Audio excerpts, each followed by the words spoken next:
Welcome back everybody. It's an amazing day today and I hope you're having a beautiful and phenomenal day. Wherever you're watching it, good morning or good night. Today I'll be talking about how I took this photo.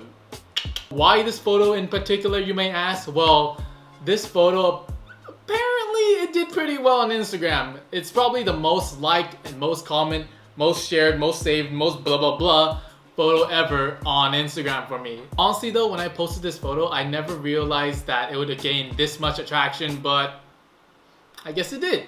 Anyway, that would be really helpful for you today if I broke it down, walked you step by step how I got this shot, the context of the shot, and essentially what was going through my mind when I took this shot. So let's go.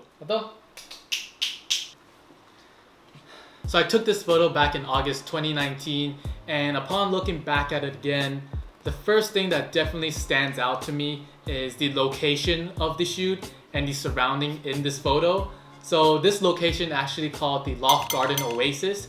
It's the lush, lofty photo studio slash house in Vancouver. You can find them on Instagram, and lots of Vancouver photographers and models go there to shoot often. So you've probably seen it before. So I was able to get my hands on this place because one of my friends, Joyce, actually asked me if I wanted to do a photo shoot with a few other photographers and models. And honestly, when she asked me at that point, I was really scared because I've never done a portrait meetup thingy with professional models and photographers. They got their lighting set up, their flash thingy.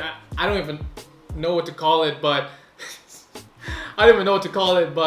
honestly, I was just a kid with a cheap camera, cheap lens, you know, like literally the most basic setup you can buy from Amazon. But I thought, you know, I'm young, there's nothing to lose, so I might give it a shot. So I said yes, and boom, I went. So anyway, I went to this portrait meetup, and the first thing I noticed when I entered the room was obviously that couch. Wow. It was sitting there basking in the sun with the leaves perfectly framing the couch. It just stood out from the place so much that I knew I had to get a shot from there, Or else I would regret it for the entirety of my life. Problem was, I was scared to get started because here I was surrounded by professional models and photographers. I was a kid, so I didn't want to take the main stage and just start shooting in the center. So I started off just like introducing myself, getting to know the people, and then I stuck with Joyce at first because she was my friend. It was easier to work with. So I shot with her, not at the couch though, because it's kind of like when you go to a restaurant. You know what you want on the menu, but you still look at the menu just in case you miss something out, you know, like the appetizers, the desserts, the drinks. That's what I did. So we shot around the stairs, the other couches, the plants, the hammock. Yeah, we got some good photos, but nothing really stood out to me. There was also another model there. Her name is Kat. She's a beautiful woman in this photo that I took. I really wanted to shoot with her because she had that fierce look. But honestly, I was so scared because she looked really intimidating because she didn't talk at all, but she had that look that just... She had that look that was just super fierce, and I loved it. I loved it so much. So after a while of being a scaredy ass little bitch, I decided to go talk to her and be like, hey, can I take your photo? And she was like, yeah, let's take your photo. And this right here. So we started taking photos.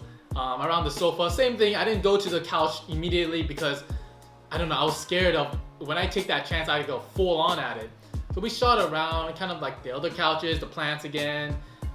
Still again, nothing stood out to me. So I was like, you know what, fuck it, let's go shoot at that center couch, take the main stage and see what we get.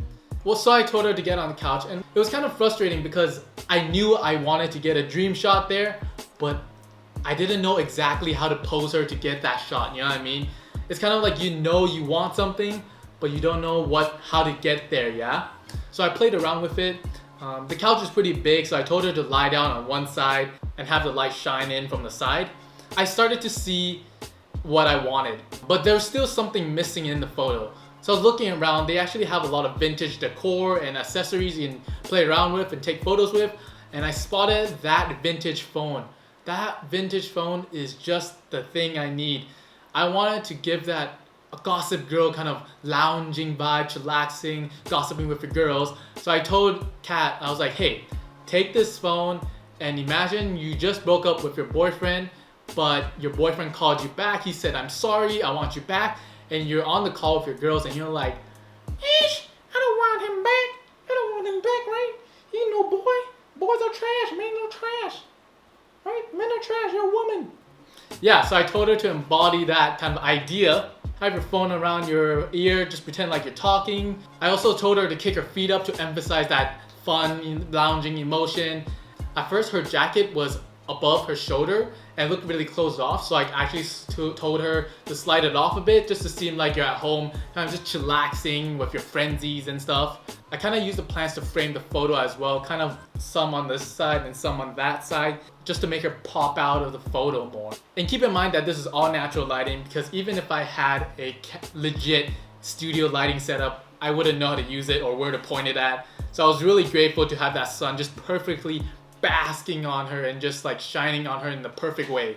So we took a few shots of her on the couch. She was really fun to work with, just super easy, super professional, and just like an all-round amazing person to work with. So in camera it looks pretty good, but when I bought it home and after I did my post-production editing, whoo snap! It looks I can't even mouth like how good it was. So I'll show you a before and after. So this is the before photo, and this is the after photo.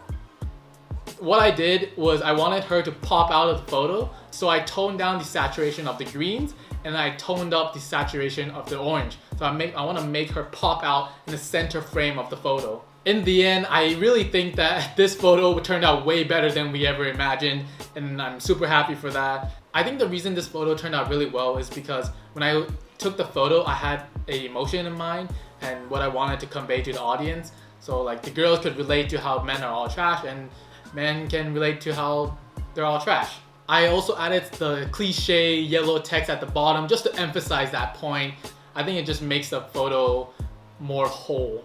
And another reason is because the location was really exquisite. Like you wouldn't find this in a normal photo studio, like all these plants and vintage couch and stuff. Like it really just makes up the whole photo. Other than that, there's nothing really magical about this photo. It's honestly just another photo I took while I was on a shoot. No fancy lighting equipment, no fancy camera, no fancy outfits, just the regular, kit lens you can buy on Amazon. She was wearing like a jean jacket that everyone has. I think it was really just the location that made this photo just, I honestly think it's about your creativity and how you can most utilize your surroundings. Whoa. How I cultivate my creativity, I look on Instagram and Pinterest, and then I actually have a lot of interior design photos saved on my Instagram, as well as like pictures, like super aesthetically pleasing pictures, which I saved. So when I was there, I pulled up those inspiration photos. I pulled up those inspiration photos and tried to see what would fit this vibe. Another way is to watch movies. I watch a lot of movies, so there's a lot of scenes in movies that are superly well crafted, like their composition, lighting, everything serves a purpose, and that's what makes movies such a pleasure for me to watch, because it's just like super well crafted. In the future, I'll definitely make a video that talks about my tips and tricks and whatever you want to know about how I get my photos. That's something to stay tuned in the future. But for now, that's the breakdown of this photo. If you like this video, let me know in the comments below so I can continue making these kinds, and if not, I'll just quit YouTube. Yeah. That's all for today. Don't forget to please like and subscribe. It really helps me and really motivates me to continue doing this. And for now, stay safe, enjoy your day or enjoy your night, and I'll see you next time.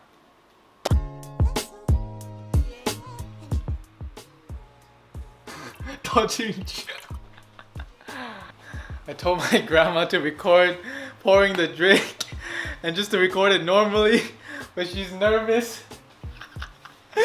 Oh my god!